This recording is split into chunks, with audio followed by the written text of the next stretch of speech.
Hello everyone, welcome to Genic education. कैसे हो आप सभी। हम लोग बिल्डिंग मटेरियल सब्जेक्ट कवर कर रहे हैं जिसमें आपका ब्रिक टॉपिक चल रहा है और बहुत ही शानदार तरीके से 2 लेक्चर हम लोग खत्म कर चुके हैं। आज हम लोग पढ़ने वाले हैं बिल्डिंग ब्रिक्स में क्लासिफिकेशन ऑफ ब्रिक। ठीक है, अब देखो क्लासिफिकेशन एक बहुत मेजर इंपॉर्टेंस रखता है अपने मतलब इस सब्जेक्ट इस चैप्टर में। एक्चुअली होता क्या है कि जब कभी भी आपसे पूछा जाता है कि क्लासिफिकेशन क्या है ब्रिक्स के, यानी कि ब्रिक कितने टाइप की होती है, ठीक है, तो आप क्या बताते हो, तुरंत से आप बोलना शुरू कर देते हो कि first class brick, second class brick, third class brick, ठीक है, या फोर्थ क्लास ओवरबर्न, जो भी है, ठीक है। ऐसा नहीं होता, ठीक है। क्लासिफिकेशन अगर आपसे कोई पूछ रहा है, ठीक है, तो उसके भी तरीके होते हैं, ठीक है, यानी कि उसका अलग एक तरह से अलग क्लासिफिकेशन है। जो आप बताते हो वो बर्न्ड ब्रिक्स का क्लासिफिकेशन है। अब ब्रिक्स का क्लासिफिकेशन है अनबर्न्ड और बर्न ब्रिक। ब्रिक ये होता है फिजिकल प्रॉपर्टीज के हिसाब से, दूसरा होता है स्ट्रेंथ के हिसाब से। तो एक बार के लिए आपसे अगर कोई पूछता है तो एक तरह से लगभग वो बर्न्ड और अनबर्न्ड ब्रिक के हिसाब से पूछता है। तो आप पहले वो बताओगे कि ब्रिक 2 टाइप की होती है, अनबर्न्ड और बर्न्ड ब्रिक। फिर बर्न्ड ब्रिक में होता है 4 टाइप, फर्स्ट, सेकंड, थर्ड और फोर्थ क्लास ब्रिक, या जिसको आप ओवरबर्न्ड भी बोलते हो, ठीक है। तो इस तरह से आपको बताना रहता है, कोई चीज आपको कंफ्यूजन में नहीं रखनी है, जिससे आपको एग्जाम में कोई क्वेश्चन आए कॉम्पिटिटिव एग्जाम में तो आपको प्रॉब्लम क्रिएट हो और 1-2 नंबर के सरल सरल क्वेश्चन फ्री में, मतलब जो नंबर मिल जाने चाहिए थे वो आप गलत करके चले आओ, ठीक है। तो इस चीज़ों का हमें ध्यान रखना है बहुत अच्छे से, और आज हम लोग उसी को डिटेल में अच्छे से पढ़ेंगे। तो हेडिंग हम लोग यहाँ डालते हैं, आपका चैप्टर है ब्रिक्स, ठीक है, ब्रिक्स, और इसमें आपका टॉपिक है क्लासिफिकेशन ऑफ ब्रिक्स, ठीक है, एज पर 1077 1986, ठीक है। और इसके आगे हम लिख सकते हैं according to physical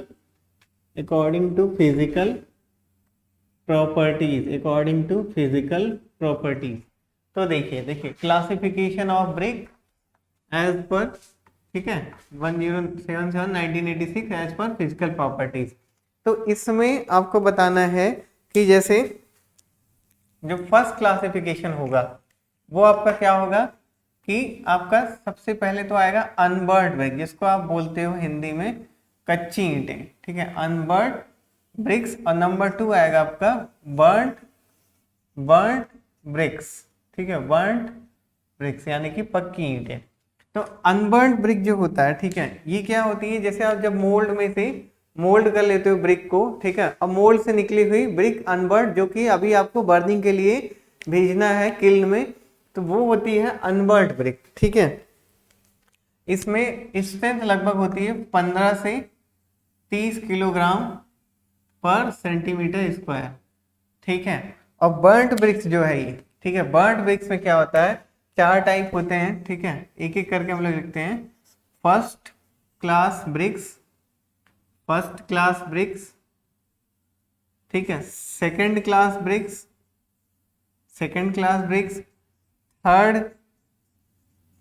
third class BRICS, और अब देखो इसको फोर्थ क्लास भी लिख सकते हैं, या ओवरबर्न्ड और झामा ब्रिक, ठीक है, झामा ब्रिक्स, ठीक है। तो ये हो गया आपका classification according to physical property, ठीक है। अब इसमें क्लासिफिकेशन में जैसे देखिए फर्स्ट क्लास ब्रिक जो होता है इसका कम से कम मतलब 105 किलोग्राम पर सेंटीमीटर स्क्वायर कंप्रेसिव स्ट्रेंथ होना ही होना चाहिए, या इसी को अगर आप लिखोगे तो कितना बनेगा दूसरे टर्म्स में 10.5 न्यूटन पर mm square. Second class brick का होता है आपका 70 to 80 किलोग्राम पर सेंटीमीटर स्क्वायर, ठीक है। और थर्ड क्लास ब्रिक होता है मिनिमम 35 to 60 किलोग्राम पर सेंटीमीटर स्क्वायर, ठीक है, या 70 भी पहुंच जाएगा, ऐसा नहीं है, ठीक है। तो इसमें क्या होगा, मिनिमम तो आपका, यानी कि यहाँ पे एक चीज समझ में आ रही है कि जो बर्न्ड ब्रिक्स हैं मिनिमम 3.5 न्यूटन पर mm स्क्वायर होना ही चाहिए, और फर्स्ट क्लास ब्रिक का मिनिमम 10.5 न्यूटन पर mm स्क्वायर तो होना ही चाहिए एटलीस्ट, अच्छे कंस्ट्रक्शन वर्क्स में हम 10.5 न्यूटन पर मीटर स्क्वायर या 105 किलोग्राम पर सेंटीमीटर स्क्वायर वाली ब्रिक्स, कंप्रेसिव स्ट्रेंथ वाली ब्रिक्स एटलीस्ट इस्तेमाल करेंगे। और ओवरबर्ट और झामा ब्रिक्स के compressive strength first class BRICS से भी अधिक होती है, उसके बराबर होती है, लेकिन ये एकदम ठीक है रफ ब्रिक्स होती हैं जो जिसके फ्रॉग वगैरह, core, edges, surface, colour, texture, size, shape सारी चीजें एकदम खराब हो जाती हैं, ठीक है। बट ये as a stone behaviour show करने लगता है क्योंकि इसकी बर्निंग बहुत ज्यादा हो जाती है। क्या लिखा हमने? ओवरबर्न, क्योंकि ये बहुत ज्यादा बर्निंग हो जाती है, ठीक है। तो ये चीज आपने यहाँ पे समझा। अब देखो इसको हम लोग क्या और first class brick, second class brick, third class और ओवरबर्न, इन सब की जो और भी प्रॉपर्टीज हैं उसके हिसाब से एक एक हम इनको समझते हैं, ठीक है। तो यहाँ पे हम लोग लिखते हैं थोड़ा सा, यहाँ पे हम लोग लिखेंगे प्रॉपर्टीज, आप लोग एक एक चीज नोट करते रहना, ठीक है। प्रॉपर्टीज ऑफ ब्रिक्स, ठीक है, प्रॉपर्टीज ऑफ ब्रिक्स, ठीक है। आप लोग अब लाइक अगर नहीं किए हो तो लाइक कर दीजिएगा सेशन को, ठीक है। ज्यादा से ज्यादा लोग से लाइक भी करा दीजिएगा और शेयर करिएगा सबके पास। अभी बहुत देर नहीं हो, सब लोग आके जल्दी से कनेक्ट हो जाए और इसको कॉपी पेन लेकर के आप लोग बैठे रहो और नोट भी करते रहो साइमल्टेनियसली, और अपने पढ़ाई पे भी ध्यान दो। और कोई भी अगर नेगेटिव थॉट्स चल रहा हो तो थोड़ी देर के लिए उसको दिमाग से निकाल देना है, ठीक है। तो और अगर सब्सक्राइब नहीं किया हो तो जल्द से जल्द सब्सक्राइब करिए, आपके काम की ही चीजें अब इसमें चलने वाली है, सारी की सारी चीजें यहाँ कवर होंगी एक एक करके, ठीक है। जैसे आज मैंने देखिए आपको बताया कि आपका जो क्लासिफिकेशन है वो दो तरह से क्लासिफिकेशन होता है, और फिजिकल प्रॉपर्टीज में भी आपको पहले बताना अनबर्ट और बर्न्ड ब्रिक्स। तो इसी तरह से आपको चीजें, आपको एक एक चीज पता चलती रहेगी, कोई भी कंफ्यूजन नहीं रहेगा, ठीक है। तो हम लोग चलते हैं प्रॉपर्टीज ऑफ ब्रिक्स पे, ठीक है। इसी के हिसाब से इन चारों ब्रिक्स के बारे में हम लोग समझेंगे। देखें प्रॉपर्टीज में सबसे पहले आप देखोगे size and shape, size and shape. Number 2 आप देखोगे टेक्सचर, ठीक है। थर्ड आप देखोगे स्ट्रक्चर एंड सरफेस, ठीक है। फोर्थ आप देखोगे एजेस एंड कोर, ठीक है, कोर्स और कोर। फिर उसके बाद फिर आप देखोगे इफ्लोरेसेंस, फिर आप देखोगे वाटर एब्जॉर्प्शन। 7 आप देखोगे कंप्रेसिव स्ट्रेंथ, क्या देखोगे? कंप्रेसिव स्ट्रेंथ, ठीक है। 8 आप देखोगे क्या? कलर, ठीक है। फिर उसके बाद आप क्या चीजें देखेंगे? 9th में आप देखेंगे आप कलर के बाद हार्डनेस, ठीक है, हार्डनेस। 10th आप देखोगे, उसके बाद फिर हार्डनेस के बाद आप देखोगे कलर, हार्डनेस, और उसके बाद फिर साउंडनेस, ठीक है, साउंडनेस। तो लगभग इतनी चीजें होंगी, ठीक है। और एक आध चीजें आप देख सकते हो जैसे लाइम वगैरह, तो हम लोग पहले ही चेकिंग कर चुके हैं, ठीक है। और वेट वगैरह के बारे में मैंने आपको पहली क्लास में बताया था, फर्स्ट क्लास में ब्रिक का जो फर्स्ट क्लास था कि वेट कितना होना चाहिए, 3 to 3.5 किलोग्राम होना चाहिए। तो आप लिख सकते हो, खैर कोई दिक्कत नहीं है, ठीक है। वेट के बारे में भी लिख सकते हो, ठीक है। बट फर्स्ट क्लास में ही मैंने डिस्कस कर दिया था कि एटलीस्ट अब वेट लगभग सभी ब्रिक्स का उसी रेशियो में ही रहता है, 3 to 3.5 किलोग्राम, या कहीं कहीं पे 2.75 to 3 किलोग्राम लिखा रहता है। तो लगभग ज्यादा वेरिएशन नहीं है, ठीक है।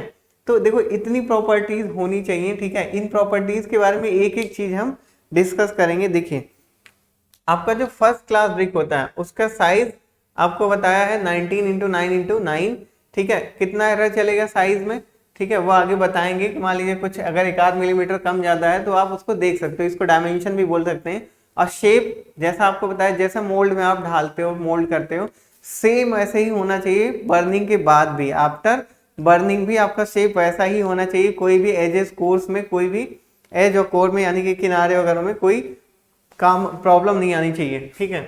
टेक्सचर जो है ये यानी कि आपका ग्रैनुलर होना चाहिए। और स्ट्रक्चर और सरफेस की बात करें तो स्ट्रक्चर जो है होमोजीनियस होना चाहिए, सरफेस जो है स्मूथ होना चाहिए। और एजेस और कोर की बात करें तो एज और कोर इसके टूटे हुए नहीं होने चाहिए, एकदम साफ, एकदम नुकीले दिखने चाहिए, ठीक है। फिर इफ्लोरेसेंस की अगर बात करें तो इफ्लोरेसेंस देखो, हम लोग इफ्लोरेसेंस में क्या चेक करते हैं कि अल्कलीज ज़्यादा तो नहीं है।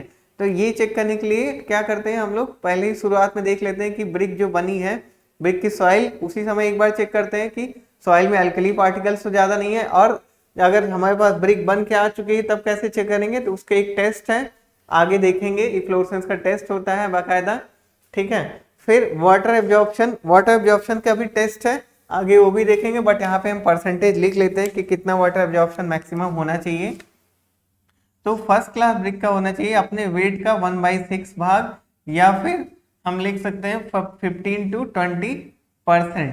और सेकेंड क्लास ब्रिक का इसका होना चाहिए 20 to 25%।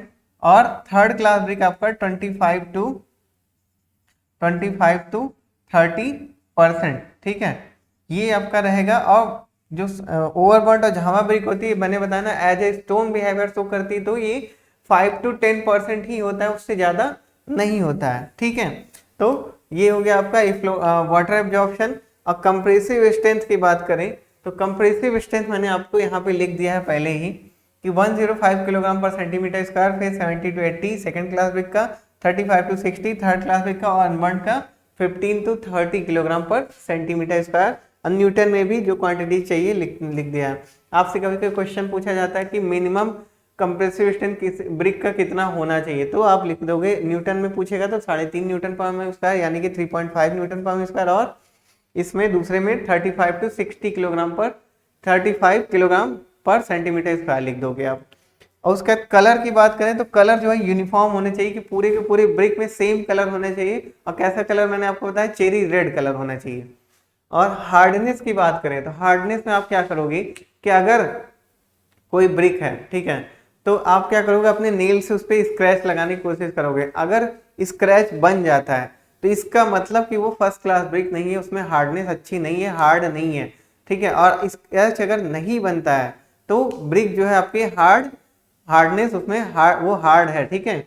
और साउंडनेस की बात करें तो साउंडनेस में हम क्या करेंगे, जैसे आप लोग देखो बचपन में क्या करते थे, दो बच्चे आपस में सिर लड़ा लेते थे, अजीब सी आवाज आती थी। या आप मंदिर में जाते हो तो घंटे को बजाते हो तो एक मेटालिक साउंड आता है, ठीक है।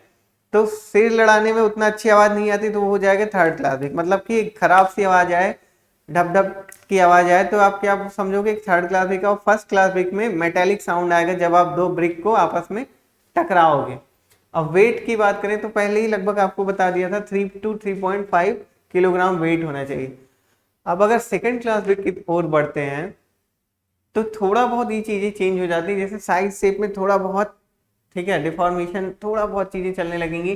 टेक्सचर हो सकता है थोड़ा बहुत कम, उसमें के जो पार्टिकल्स हैं, जब आप ब्रिक को तोड़ोगे बीच से तो जो ब्रिक के अंदर के पार्टिकल्स हैं, हो सकता है थोड़ा बहुत पोर्स आपको दिख जाए, ठीक है, उतना अच्छा गठन ना हुआ हो। स्ट्रक्चर एंड सरफेस बात करें, जैसे उसमें स्मूथनेस आपको बताया था, ठीक है, और होमोजीनियस सरफेस, होमोजीनियस स्ट्रक्चर होना चाहिए। ऐसा हो सकता है ना हो, थोड़ा बहुत चीजें, मतलब कि थोड़ा बहुत फर्स्ट क्लास ब्रिक से ये अलग होंगे। एजेस और पोर्स उतने शार्प हो सकता है नहीं होंगे, ठीक है। इफ्लोरेसेंस तो लगभग सभी ब्रिक्स का अच्छा होना चाहिए, वरना हम उसको नेग्लेक्ट कर देते हैं, यूज नहीं कर सकते कंस्ट्रक्शन वर्क में। वाटर एब्जॉर्प्शन आपको बता दिया है सभी ब्रिक्स का।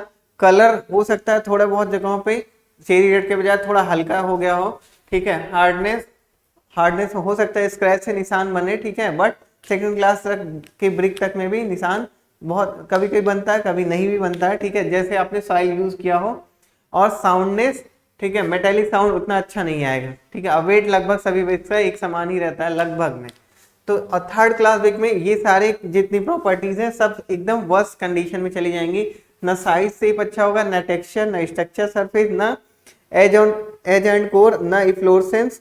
और एफ्लोरेसेंस तो एक बार मान लेते हैं ठीक भी होता है, क्योंकि हम सॉइल की प्रॉपर्टीज पहले ही चेक करके सॉइल यूज करते हैं ब्रिक बनाने में। वाटर एब्जॉर्प्शन एकदम वर्स्ट होता है, सबसे ज्यादा वाटर एब्जॉर्ब करती है थर्ड क्लास ब्रिक। और इसीलिए देखो नाम भी है फर्स्ट क्लास, यानी कि बहुत अच्छा, सेकंड क्लास मतलब उससे थोड़ा कम, और थर्ड क्लास मतलब एकदम बेकार, ठीक है। फिर कलर हो सकता है सी रेड ना हो, हल्का हो, या हल्का येलो वगैरह में हो, या जैसे भी हो, ठीक है।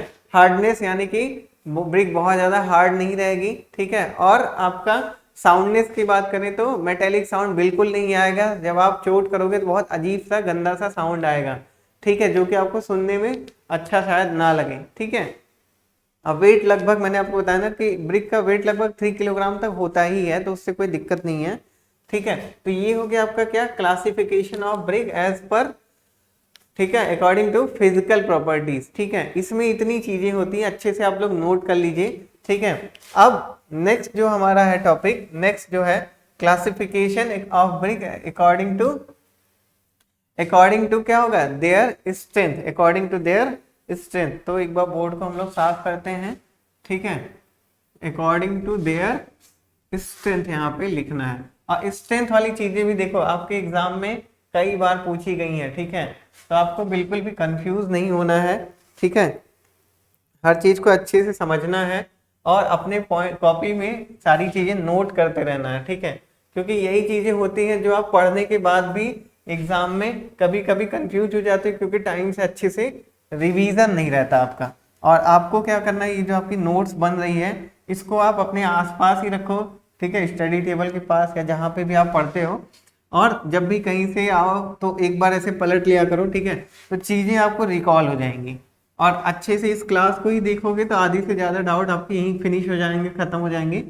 तो कुछ भी ज्यादा सोचने समझने की दिक्कत नहीं आएगी। ठीक है, तो आप यहाँ पे देखेंगे हम लोग अब क्या, classification of bricks, classification of bricks according to their strength, their strength. ठीक है, अब हमें स्ट्रेंथ के हिसाब से क्लासिफिकेशन देखना है। देखिए, अब आप लोग क्या करेंगे, हम लोग यहाँ पे लिखेंगे classification of brick according to their strength में सबसे पहले हम लिखेंगे क्लास ऑफ ब्रिक। देखिए क्लास, फिर आप लिखोगे कंप्रेसिव, कंप्रेसिव स्ट्रेंथ, फिर आप लिखोगे यहाँ पे water, water absorption, water absorption.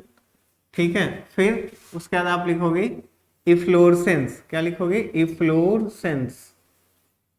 और इसके बाद लास्ट में आएगा यहाँ पे physical, physical properties, physical properties. देखिए इतनी चीजें होंगी। अब इसमें क्लास में क्या है, सबसे फर्स्ट क्लास जो आएगी, ठीक है, वो यूज होता है हैवी वर्क के लिए। तो हम यहाँ पे क्या लिख देंगे, H1, H first. Compressive strength हम देखो जो भी यहाँ पे लिखा जाएगा कंप्रेसिव स्ट्रेंथ वो सेंटीमीटर, किलोग्राम पर सेंटीमीटर स्क्वायर में, और वाटर एब्जॉर्प्शन परसेंटेज में। तो कंप्रेसिव स्ट्रेंथ इसकी होती है 440, वाटर एब्जॉर्प्शन 5%, इफ्लोरेसेंस इसमें बिल्कुल नहीं होता है। ठीक है, और फिजिकल प्रॉपर्टीज इसकी फर्स्ट क्लास ब्रिक के जैसी होती है, फर्स्ट क्लास ब्रिक्स के जैसे। देखिए कभी कभी एग्जाम में यही चीजें आती थी जो शायद आप सोचते होगे कि यार ये ब्रिक चैप्टर में ये चीज तो याद ही नहीं है, कहाँ से है। तो आप देखोगे कि ये जो जैसे ऐसे क्वेश्चन आता था कि H फर्स्ट ब्रिक की कंप्रेसिव स्ट्रेंथ कितनी होगी, तो आप लिख दोगे, या वाटर एब्जॉर्प्शन पूछ लिया, आप कंफ्यूज कि हम तो first class, second class, third class पढ़े हैं, ये कहाँ से आ गया। ठीक है, तो वो चीजें भी आपकी यहाँ पे डाउट सारी चीजें क्लियर होती जाएंगी। बस आप अच्छे से क्लास में बने रहना। ठीक है, और लाइक शेयर सब्सक्राइब करते रहना। फिर H सेकंड में क्या होगा, सेम कंप्रेसिव स्ट्रेंथ। ठीक है, वाटर एब्जॉर्प्शन भी सेम। ठीक है, इफ्लोरेसेंस भी नील, और फिजिकल प्रॉपर्टीज, ठीक है, फर्स्ट क्लास ब्रिक के जैसी ही होती है। ठीक है, फर्स्ट क्लास ब्रिक्स के जैसी ही होती है, बट एजेस, ठीक है, edge and core not sharp लिख देंगे। ठीक है, यानी कि उतने शार्प, उतने अच्छे नहीं हैं। ठीक है, फिर ये यूज होगा किस में, देखिए यहाँ पे अब हम लोग लिख देंगे ये हैवी वर्क्स में। ठीक है, हैवी वर्क्स हैं।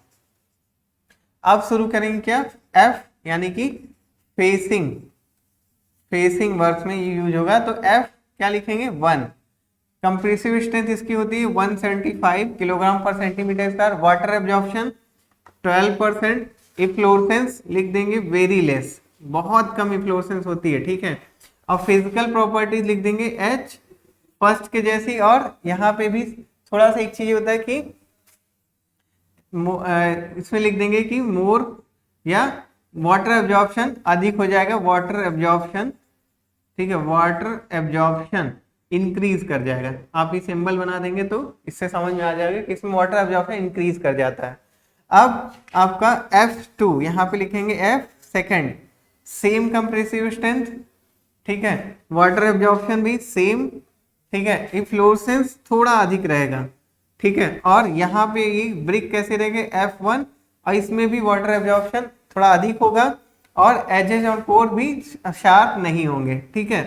तो क्या लिखेंगे, वाटर एब्जॉर्प्शन थोड़ा अधिक और edge edges and core not sharp, ठीक है। फिर इसके बाद अब आप क्या लिखेंगे यहाँ पे, अब आएगा फर्स्ट, ठीक है, यहाँ पे लिखेंगे फर्स्ट, कंप्रेसिव स्ट्रेंथ इसकी होगी 70 kilogram, water absorption 20%, efflorescence very less, ठीक है, इफ्लोरेसेंस वेरी लेस, और यहाँ पे आपका क्या होगा, ये होता है आपका F1 की जैसे और लगभग सेम प्रॉपर्टीज शो करता है, ठीक है। और फिर उसके बाद फिर आता है आपका क्या, सेकंड, सेम कंप्रेसिव स्ट्रेंथ, ठीक है, वाटर एब्जॉर्प्शन 20%, और ये आप यहाँ पे लिखोगे लेस, यानी कि थोड़ा ज्यादा इफ्लोरेसेंस हो जाता है, ठीक है। फिर इसके बाद फिर आप क्या करोगे, यहाँ पे ये होता है आपका F सेकंड के जैसे प्रॉपर्टी शो करता है, ठीक है।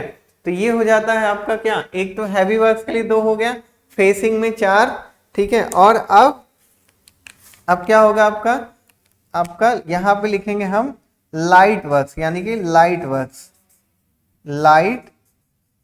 तो L फर्स्ट, ठीक है, L फर्स्ट में क्या है, कंप्रेसिव स्ट्रेंथ आपका होगा लगभग 35 किलोग्राम पर सेंटीमीटर स्क्वायर, और वाटर एब्जॉर्प्शन आपका होगा, वाटर एब्जॉर्प्शन आप कितना रखेंगे, लगभग ये हो जाता है 25%, इफ्लोरेसेंस वेरी लेस, ठीक है, इफ्लोरेसेंस वेरी लेस, और फिजिकल प्रॉपर्टीज जो शो करेगा ये किसके जैसे शो करेगा, यहाँ पे हम लोग लिखेंगे थर्ड क्लास ब्रिक, ठीक है, थर्ड क्लास ब्रिक्स के जैसे। और लास्ट आपका क्या होगा, आपका होगा ये L सेकेंड, ठीक है, और same compressive strength, same water absorption, ठीक है, और इफ्लोरेसेंस यहाँ पे हम लिखेंगे लेस, और फिजिकल प्रॉपर्टीज कैसी होगी, ये भी आपका थर्ड क्लास ब्रिक के जैसे प्रॉपर्टीज शो करेगा, लेकिन वेरी रफ कंडीशन होगी, एकदम पुअर कंडीशन। तो यहाँ हम लिख देंगे वेरी, क्या लिखेंगे, very poor condition, very poor condition, ठीक है। तो आपको ये चीज क्लियर हो गई होंगी। देखिए, classification of bricks according to their strength में, ठीक है, कि सबसे पहले आप क्या करोगे, हैवी वर्क्स में कौन सी ब्रिक यूज होंगी, उनकी compressive strength, water absorption, efflorescence और फिजिकल प्रॉपर्टीज क्या है। फिर फेसिंग वर्क्स में कौन कौन सी ब्रिक्स कैसे किस टाइप की यूज की जाती हैं, उनके कंप्रेसिव स्ट्रेंथ लगभग क्या होते हैं, ठीक है। और लाइट वर्क्स में, ठीक है, लाइट वर्क में आपका क्या होता है, फर्स्ट L1 L2, ठीक है, जो भी, और उसका कंप्रेसिव स्ट्रेंथ कितना है, वाटर एब्जॉर्प्शन कितना है, और आपका इफ्लोरेसेंस, ठीक है। देखो, मैंने आपसे पहले ही बताया था कि हम कम से कम इफ्लोरेसेंस तो शुरू में ही चेक कर लेते हैं, जब सॉइल हम यहाँ से साइड से ले आते हैं तो हम वहीं पे अल्कलीज चेक कर लेते हैं, तो इसलिए इफ्लोरेसेंस वेरी लेस और लेस ही रहेगा, क्योंकि इफ्लोरेसेंस अगर ज्यादा हो गया तो आप जिस भी जगह पे ब्रिक को यूज करोगे तो क्या होगा कि प्रॉपर्टीज जो है, ठीक है, यानी कि जो एक तरह से ब्रिक की प्रॉपर्टी उस पर इफेक्ट डालेगा, और स्ट्रेंथ बाकी सारी चीजें एक मतलब कि सीक्वेंस में ही सारी चीजें कम होती चली जाएंगी, ड्यूरेबिलिटी, एज, ठीक है। बाहर की तरफ अगर आप आउटर वॉल्स में यूज कर लोगे उस ब्रिक को, तो पानी पड़ते ही क्या होगा कि उसमें इफ्लोरेसेंस शो होने लगेगा, ठीक है। तो ये सारी दिक्कतें आती हैं, ठीक है। तो यहाँ पे आपका क्या है, classification of brick according to their strength, ये भी कंप्लीट हुआ। अच्छे से आप लोग इसको नोट कर लीजिए। फिर अब हम लोग नेक्स्ट जो टॉपिक है हमारा, नेक्स्ट टॉपिक हमारा क्या है, नेक्स्ट टॉपिक हमारा टेस्ट ऑफ ब्रिक है, ठीक है। टेस्ट के बारे में अब हमें पढ़ना है, ठीक है। टेस्ट कौन कौन से होते हैं, बहुत ही इंपॉर्टेंट है वो सब भी, और लगभग हर साल ये चीजें पूछी ही जाती है। ब्रिक आपका जो चैप्टर ये पूरा का पूरा बहुत स्पेशल है, ठीक है। आपका बिल्डिंग मटेरियल सब्जेक्ट में ब्रिक, सीमेंट और टिम्बर वगैरह जो भी टॉपिक्स हैं, रॉक, स्टोन, जितने हैं सबके सब बहुत इंपॉर्टेंट और फेवरेट टॉपिक होते हैं एग्जामिनर्स के, ठीक है, तभी इससे इतने मार्क्स बनते हैं, ठीक है, क्योंकि ये चेक करते हैं आपका कि ये सारी चीजें आपने बचपन में ही देख रखी है, तो आपको कितनी नॉलेज है, आपने कितनी नॉलेज गेन किया अपने एकेडमिक्स में या बाद में कंपटीशन की प्रिपरेशन में। और जब आप इसी बेसिक चीजों के बारे में अच्छा जानते रहोगे तो क्या होगा कि इन फ्यूचर जब आप सेलेक्ट होकर के कहीं जाओगे तो आप कम से कम खराब ईंट और अच्छी ईंटों के बारे में या इन चीजों के बारे में पहले से बेसिक नॉलेज आपको रहेगी, ठीक है।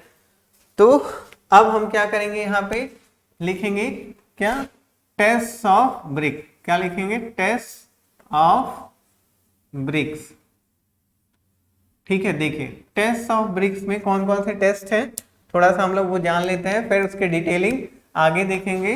तो फर्स्ट टेस्ट जो होगा आपका वो क्या होगा, डायमेंशन टेस्ट, या इसी को हम लिख सकते हैं साइज टेस्ट, ठीक है, डायमेंशन टेस्ट। दूसरा जो टेस्ट होगा वो आपका होगा, एक तरह से हम लिख सकते हैं विजुअल टेस्ट, पहले भी लिख सकते थे, कोई बात नहीं, सेकंड है, ठीक है। थर्ड टेस्ट होगा आपका वाटर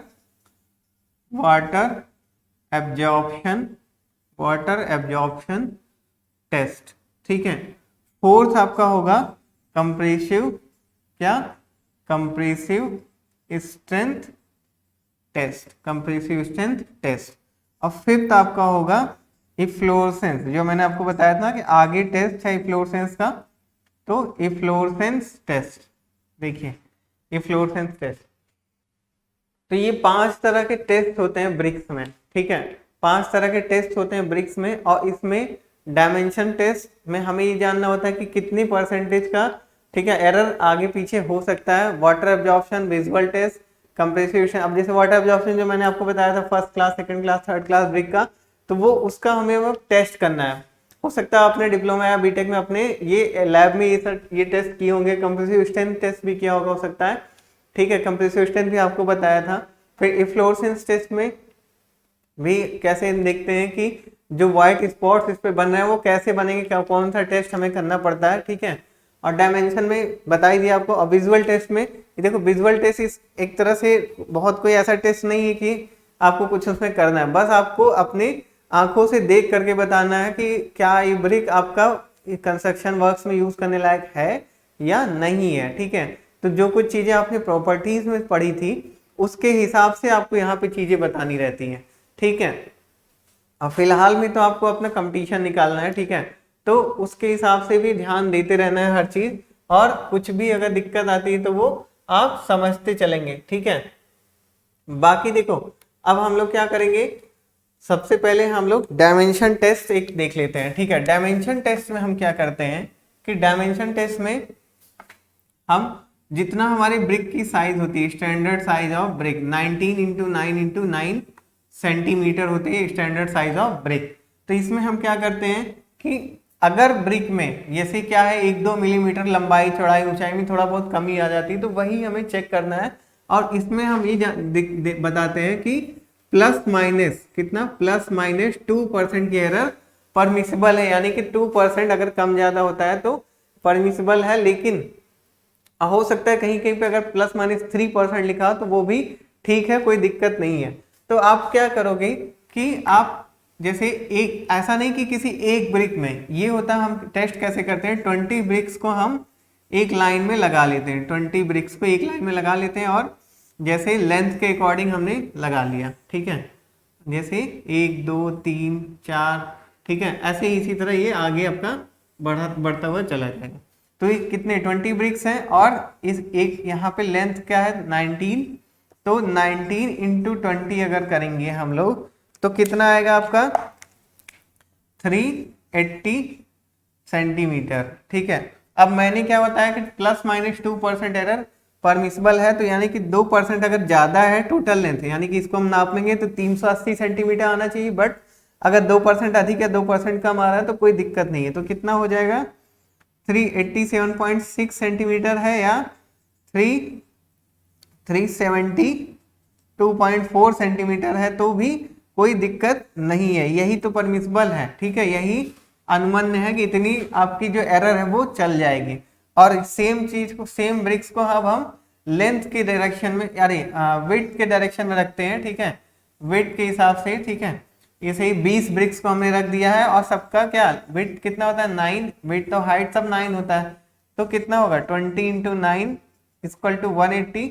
2% की एरर परमिसिबल है, तो कितना बनेगा ये 183.6 और 176.4 सेंटीमीटर, ठीक है। तो यहाँ पे आपका ये चीज क्लियर हुआ कि अगर ये 176.4 से 183.6 के बीच में है तो भी आपका ये परमिसिबल है, ठीक है। और आपका लेंथ में 372.4 से 387.6 के बीच में तो भी। तो अगर देखो अगर इसको 3% के हिसाब से निकालना हो तो वो भी आप निकाल लोगे, कोई दिक्कत नहीं है। इस ये थोड़ा क्या है कि कंट्रोवर्शियल क्वेश्चन है, तो ये कभी नहीं पूछेगा आपसे, ठीक है, बस आपको जानते रहना है, ठीक है। और अगर आ भी गया तो ऑप्शन में 2-3 एक साथ हो सकता है, नहीं रहेगा, ठीक है।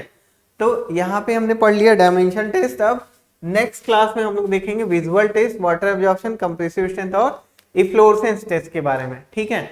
तब तक आप लोग क्या करोगे, जैसे ही क्लास छूटेगी तुरंत रिवीजन करोगे जो भी आज पढ़े हो, ठीक है।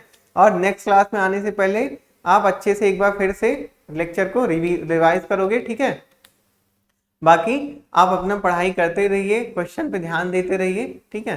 तब तक मिलते हैं फिर हम लोग नेक्स्ट क्लास में। Till then love you all, bye bye.